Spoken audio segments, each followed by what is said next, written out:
warning, spoilers ahead, though I'm pretty sure everyone knows what happened in the Timeless Children now, so I don't even know why I'm warning you. Anyway, enjoy the video. So, in the Timeless Children, it's heavily implied that Joe Martin's incarnation of the Doctor is placed before William Hartnell. It isn't downright confirmed, just heavily implied. So for this video, we're going to assume that's the case. So, how does she have a TARDIS in a police box shape? Well, to first understand that, we have to understand how the chameleon circuit works. Now, the chameleon circuit, we never get a proper explanation in the TV show about how it was broken, and I'm going to point out at this point, this is just using evidence from the TV show, not any expanded media. So, of course, the chameleon circuit was broken, but then what happens is, it still sort of works. It's still, when it lands, it checks the surroundings to see what best shape would disguise it. So it checks its surroundings, but it always thinks that the best shape to disguise it is a police box. So it's effectively still changing shape, but just from a police box to a police box every time. It's not incapable of change, because if you just turn the chameleon circuit completely off, it would change back to the original cylindrical shape. The chameleon circuit is still functioning to keep it disguised as a police box, because that's what it thinks is the best shape for it to be disguised as. So why am I going over how the chameleon circuit works and the fact that you can turn it into its original cylindrical shape? Well, because when the first Doctor steals the TARDIS, he steals it as a cylinder and then flies off presumably to 1960s London, and presumably at that point turns the chameleon circuit on.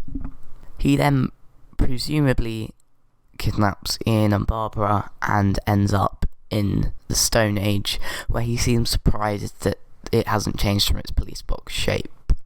So, my theory is that the TARDIS that he steals has the chameleon circuit. It was already broken, and he'd had lots of adventures with Susan before that, and then they just ended up on Gallifrey, where, because his chameleon circuit and his navigational circuit was broken, they took it into the TARDIS repair shop. That sounds weird, TARDIS repair shop, anyway. And then when he decides to steal it, he decides he wants to steal a better TARDIS, but Clara convinces him otherwise.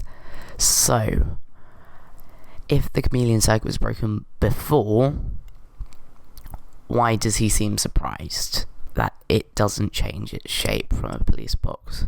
Well, because he stole it from a TARDIS workshop. Think about it. His faulty TARDIS was taken into a TARDIS workshop to be repaired, but obviously when he stole it, it hadn't been repaired yet.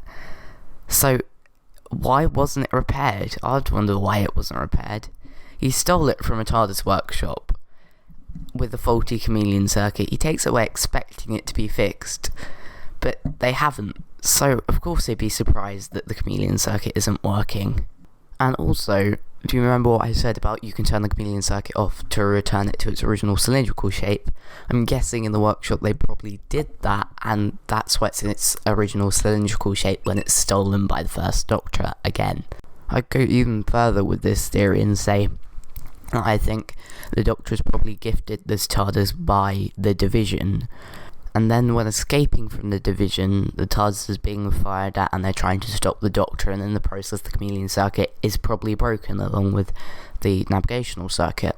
The Doctor then runs away with Susan to get away from the Division, has lots of adventures, and then finally returns to Gallifrey after the Division has been disbanded and is gone. And then, whilst there, his TARDIS is taken to the TARDIS workshop.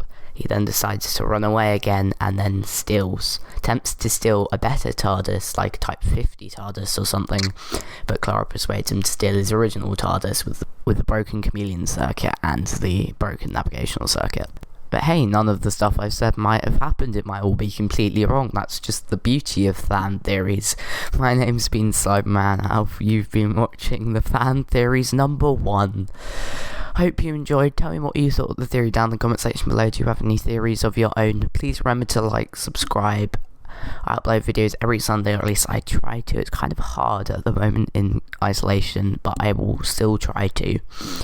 But thank you for watching. I've been Cyberman Alf, but from me for now, goodbye.